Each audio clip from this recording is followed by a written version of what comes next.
legendary undefeated world champion Floyd Mayweather and Irish superstar Conor McGregor have agreed to fight in a historic pay-per-view boxing event on Saturday, August 26th in Las Vegas.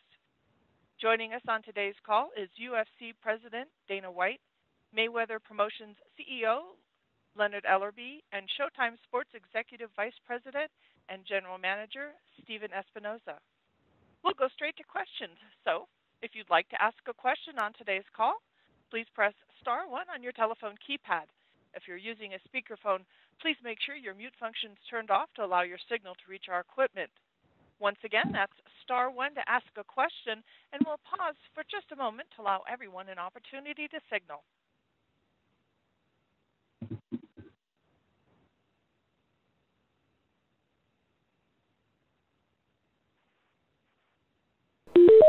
Question has been answered. Star 2 will remove you from the queue.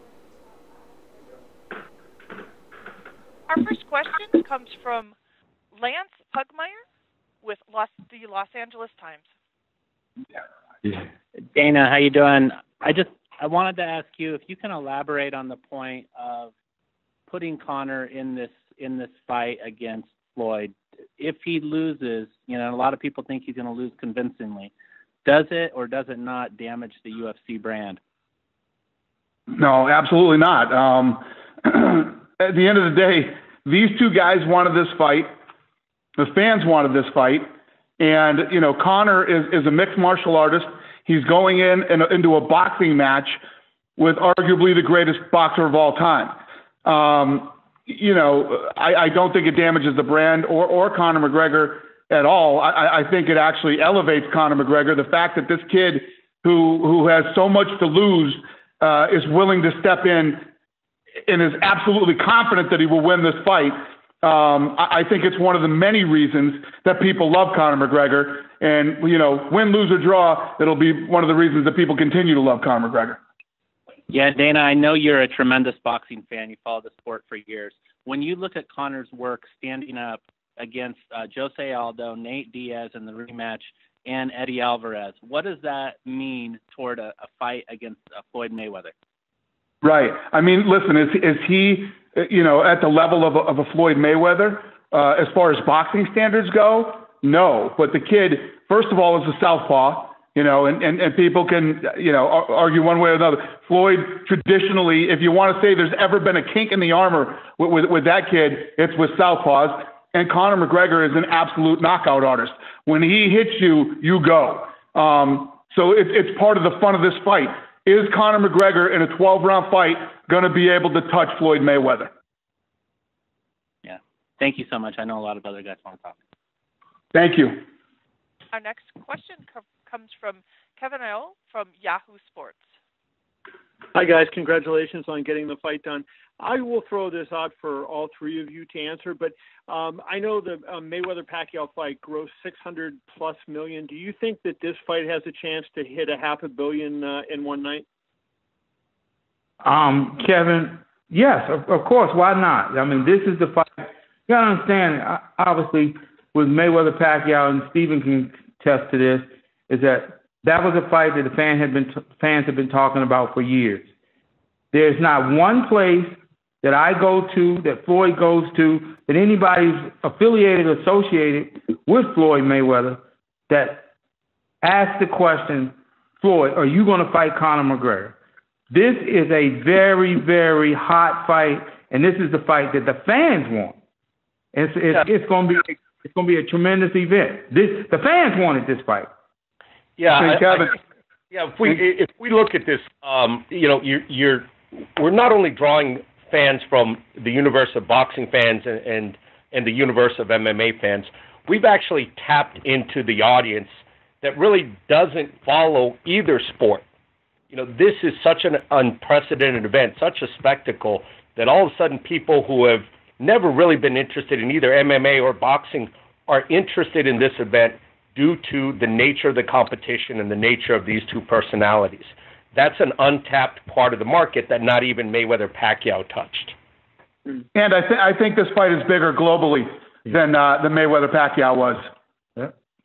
Okay. Okay, and let me ask you this, if I could just follow up on that a little bit. After the after the Mayweather-Pacquiao fight, you were among the many people who were critical of the event, that, you know, they priced the tickets too high. You know, the average fan was priced out.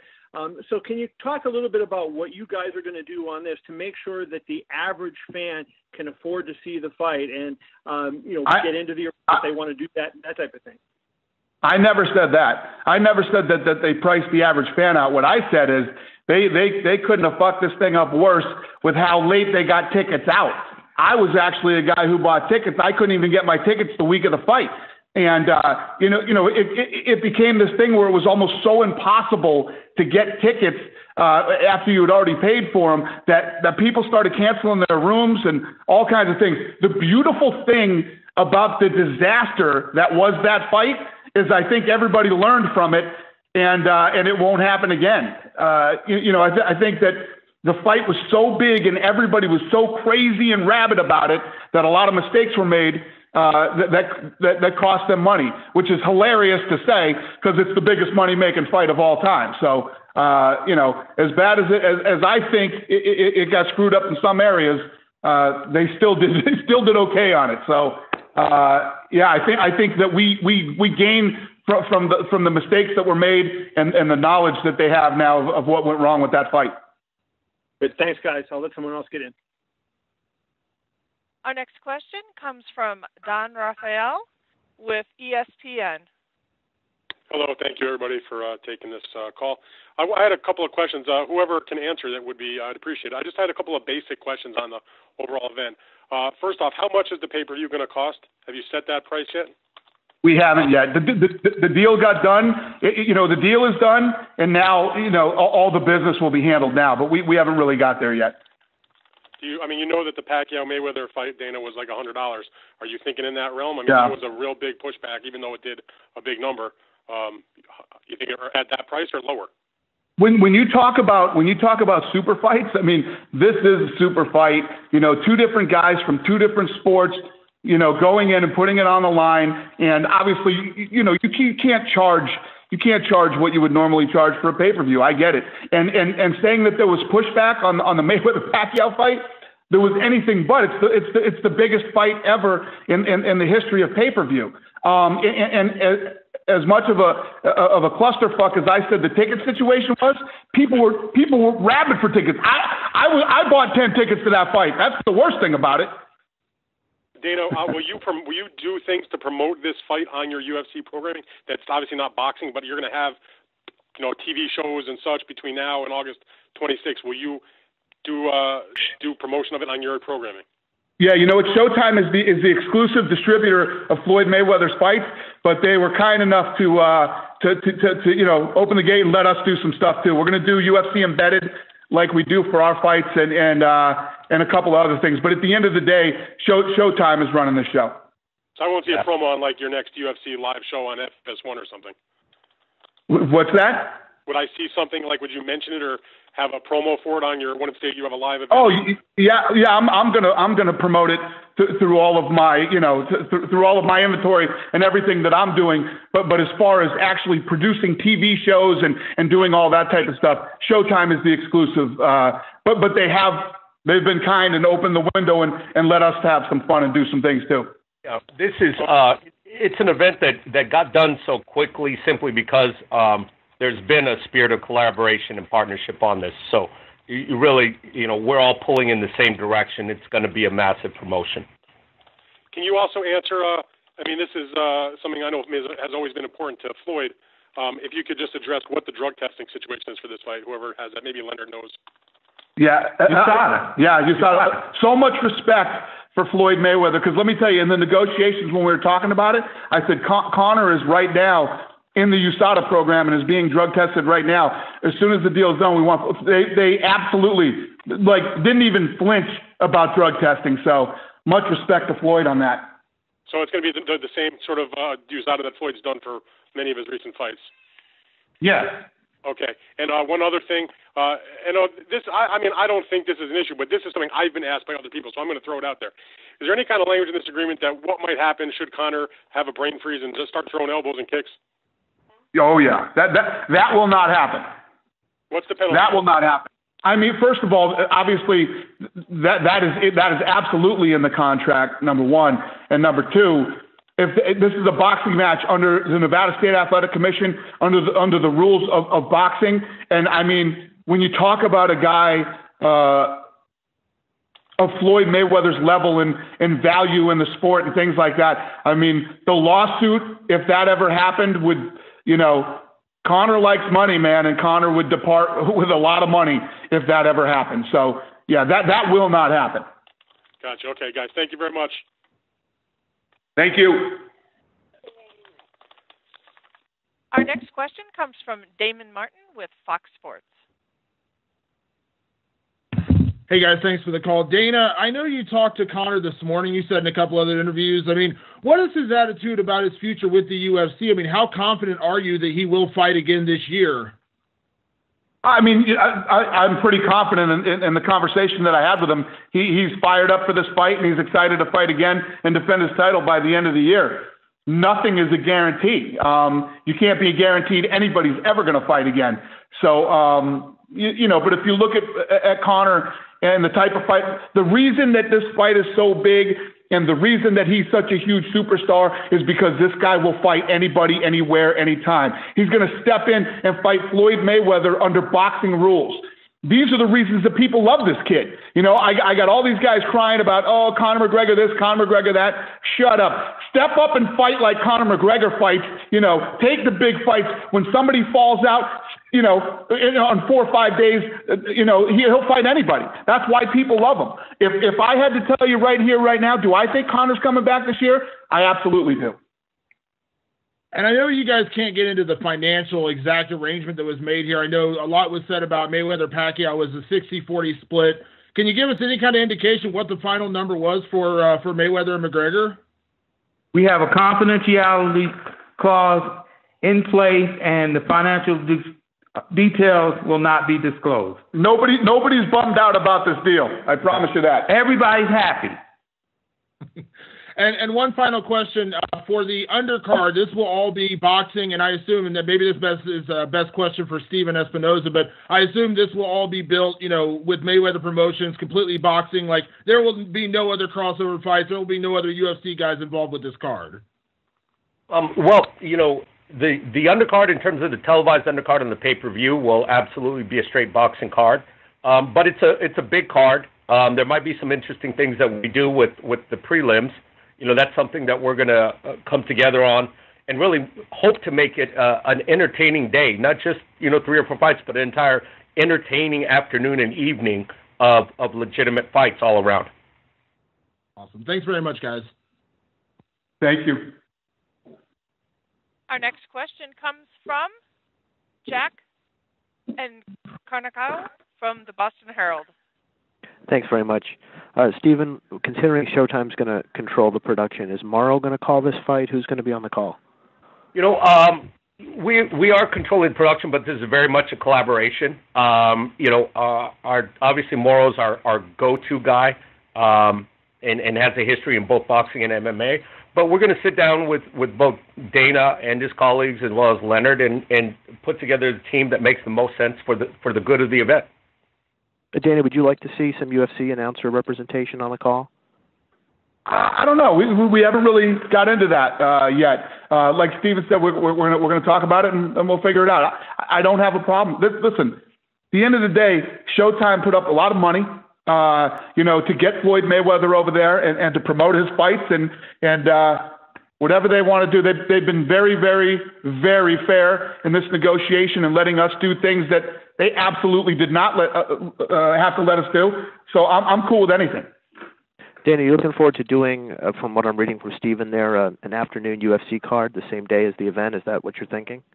No, it's not. I didn't go that far. I just said he didn't say that. He didn't say that. No. There will be no UFC that day. This is a boxing day. Okay, great. Dana, to what degree would you expect Conor to kind of frame this up in the interviews ahead of time? As, you know, MMA being a superior fighting sport to boxing, kind of framing it as MMA are real fighters and boxers are just boxers. Do you expect him to put it that way? Well, the reality is MMA is MMA and boxing is boxing, and he's stepping into the boxing arena. It doesn't matter if they fought out in the street, what would happen. He has agreed to come in and box Floyd Mayweather, so it is what it is. I don't want to get too sidetracked on this, but I think the best analogy to use here is it's NASCAR and Formula One. NASCAR is not going to replace Formula One. Formula One is not going to replace NASCAR. You see some crossover. A driver from Formula One will try NASCAR. No one makes a big deal about it. They say, "Oh, that'll be interesting to see how the skills transfer." I think that's what we're talking about here. Great. Yeah, sorry, go ahead. And Floyd Mayweather and Conor McGregor are such unique individuals and so dominant in both of their sports and in every way, shape, and form. It's a fun fight, and like Leonard said earlier, this isn't some fight that we went out and tried to make or build or anything else. This thing built itself. This is a fight that started from the ground up. The fans wanted to see this thing. The media went crazy about it, and here we are. Finally, for Leonard. Leonard, when did Conor first get on Floyd's radar? Was there a fight he won or an appearance he made that made this all of a sudden start to be a real thing? Well, I can't exactly remember the time frame, but the kid, he's been making a lot of noise, and I had watched the fight or something, and I was telling Floyd, I was like, this kid got a nice hand game. And Floyd thought, he was like, yeah, he do got a nice hand game. So again, this is a fight that Floyd is taking very, very seriously, because we all do know all it takes in boxing is one shot, and it don't have to be a clean shot. A guy with that kind of power, he can nick you, and you can be buzzed. There's been a few times in fights in Floyd's career that he might have been buzzed in a fight, but nobody never knew. And there's been a couple times that he's been buzzed in a fight. So the one thing about Conor McGregor we do know is that you got to pay him very, very close attention, because when he touches people, they fall out. Thanks, guys. Our next question comes from Brian Campbell with CBS Sports. Hi, Dana. You made a pretty large 180 in terms of not supporting this fight originally, saying it would be an epic fail for Conor if he went down this road, and then supporting it. So how much of that had to do with the idea of this being financially beneficial for the UFC to pay off debt after the sale last year? I didn't say that this would be an epic fail for Conor to go down this path. That was something else that I was talking about. What was the question about the debt? How much does this have to do with the UFC receiving money to allow this fight to take place? Listen, if you're going to ask me stupid questions, at least get your questions right. First of all, I didn't say that this would be an epic fail if he went down that path. And what we were talking about something else, because Conor and I were actually butting heads on something. That's when I said that would be an epic fail if he went down that path. Number two, as far as the debt goes, Conor could fight twice this year, and we're going to do fine anyway. This is the fight that Conor wanted, Mayweather wanted it, and the fans wanted it. So we're doing it. So if you're going to ask me a stupid question, at least get it right. Sorry, I meant epic fall, not epic fail. But Leonard, from your point of view, Dana has said this would be a fight contested at 154 pounds. What went into that decision for Floyd? We had no issues with fighting Conor McGregor at 154. It's a fight, and it's going to take place at 154 pounds. What were the biggest points of contention in the negotiation for anyone? There really weren't any. The thing was actually really smooth. It's one of the smoothest that I've ever been involved in. Me too. And I served that. Finally, guys, question about the undercard. Are we looking at all boxing? No other UFC crossover on this? Yes, all boxing, and we'll put together we'll put together a tremendous undercard. But that's forthcoming. We're very excited again to be working. Steven, myself, Floyd. We're very excited to be working with Dana and Conor in this tremendous event. This shit is going to be fun. It's really going to be a lot of fun. and the fans. I can't wait to get started with this.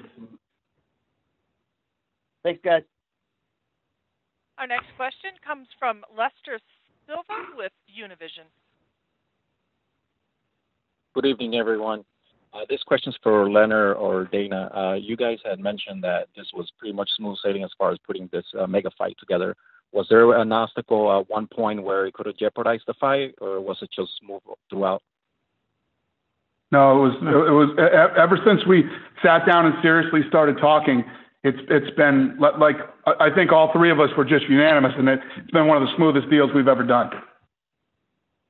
Good to hear. And my next question is for Dana. Now that McGregor has made the crossover and breakthrough for going into boxing, have you been approached by other UFC fighters wanting to do the same?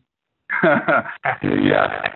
And the thing is, the difference is this: Floyd Mayweather is arguably the greatest of all time in boxing. Conor McGregor is a massive star in our sport. The right fight in the right place at the right time.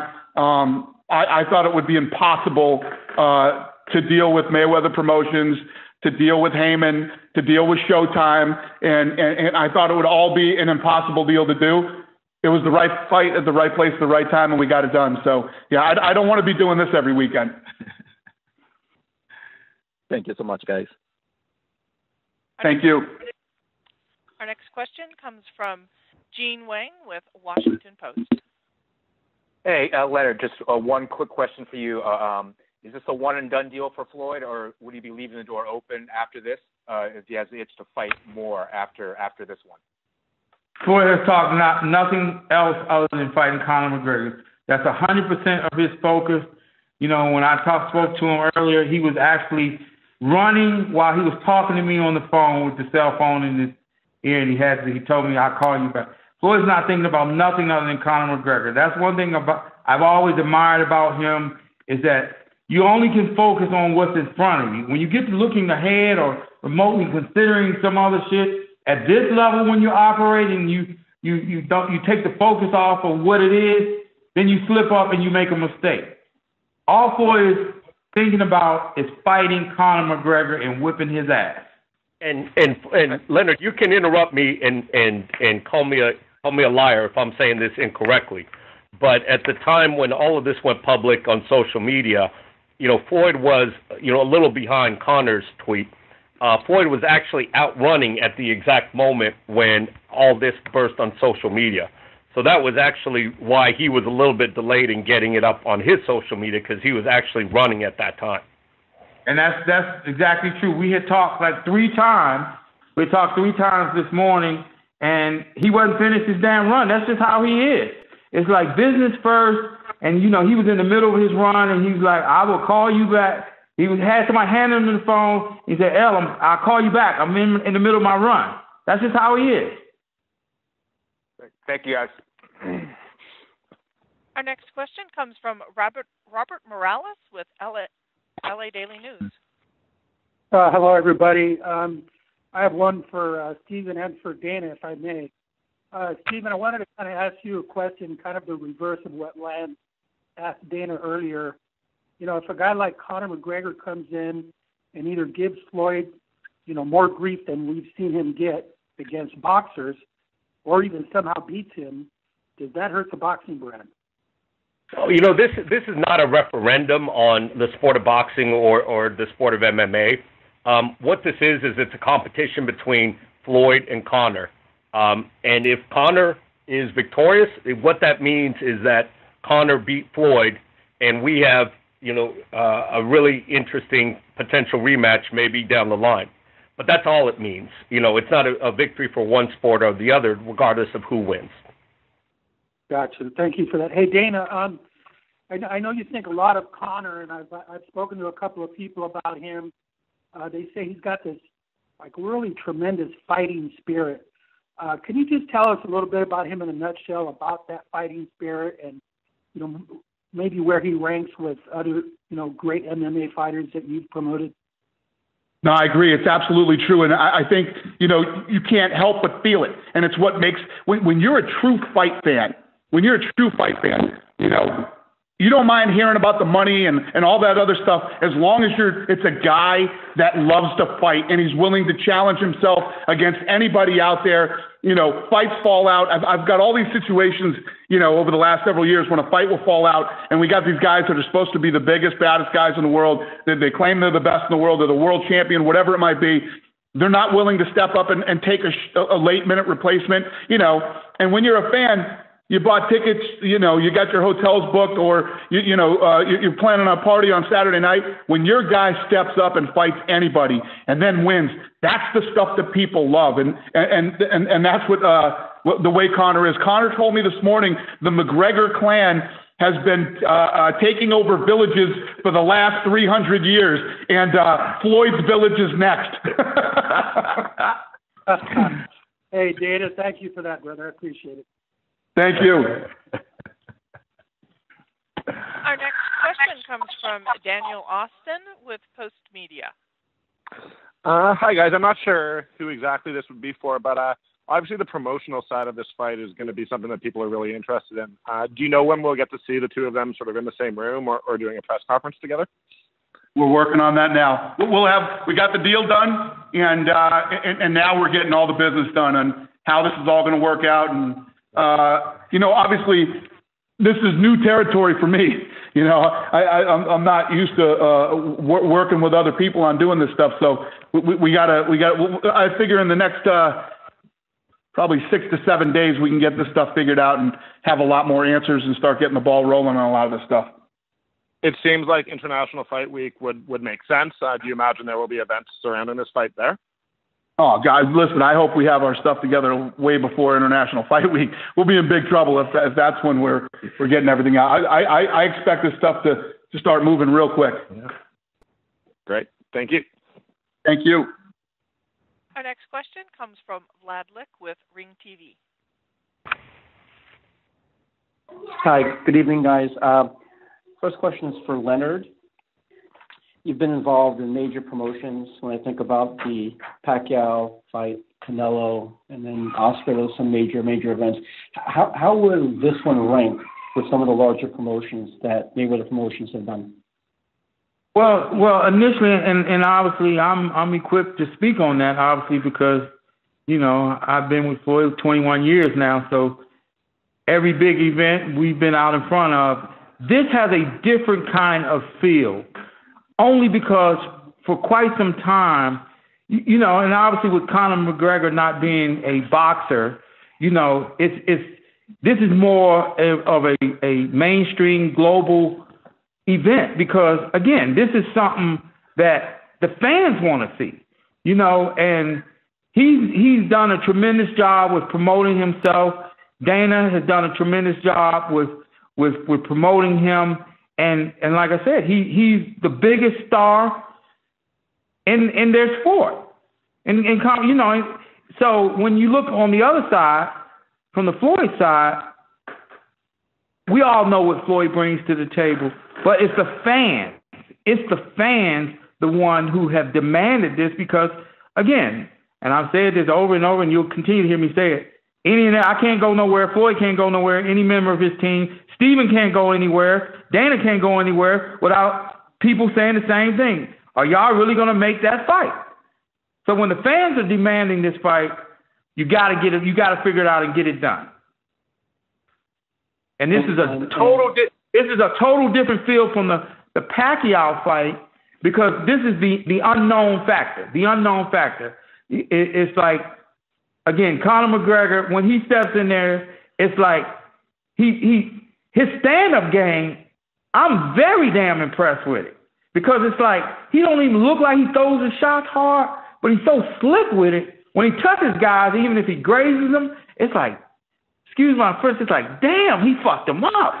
And it's just like, next thing you know, they stretched out and they wobble all around the ring. I'm like, man, he better not graze Floyd with one of them shots. Again, I've seen Floyd buzz in a fight from guys that swing wild punches. The shit happened in the Madonna fight. You know what I'm saying? And it's like, the thing what happens in these kind of fights is that, I'm a realist. Floyd is 40 years old. He's been off for a minute. He got to get his ass up. and be prepared for Conor McGregor. Conor McGregor's been active, you know what I'm saying, and he's been knocking guys out. And we'll be a bunch of damn fools to sit around and sleep on this and listen to all the bullshit that everybody else sits around and talk, Floyd's ass is getting out there and getting up, running, and he's coming. He know Conor McGregor's coming after him, and Floyd's looking to get his ass up out of there too. Right. Thanks, Len. One question for Dana. The characteristics you were talking in reference to Conor, he's backed it up. He's validated it. He's taken the last-minute fights and won and backed up his talk. How would you describe the feeling for him on this particular stage? In the past few years, he's the man when he walks into the building, and now he's got to share that limelight and be on the biggest stage. And, you referenced earlier, to your point, he's 28 years old. What do you think? How do you describe that feeling for him to kind of not get blinded by the lights in this case? Yeah, he never does. It's one of the things that makes him who he is too. This kid eats pressure like nobody I've ever seen.